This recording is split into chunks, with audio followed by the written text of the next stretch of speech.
Behind us is RubberForm's 4-inch spill berm. We have questions from some of our customers that we'd like to answer. What liquids will our spill berms contain? So our spill berms can contain oils, gasoline, diesel, petroleum products, certain acids. If we're unsure, we can supply a self-certification kit where we'll actually send some samples to you and you'll document how the product actually reacts with your liquid so you guys can self-certify it. Which height spill berm do I need?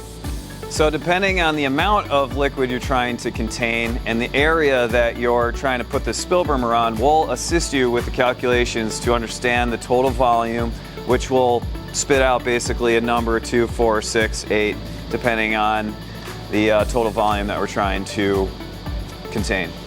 Do I have to cut or drill your spill berms after it arrives? No, we do all the customization in-house. We'll draft up a CAD drawing with all the measurements on it. Your team will approve it and we will cut it here right in-house and ship it to you ready to be installed.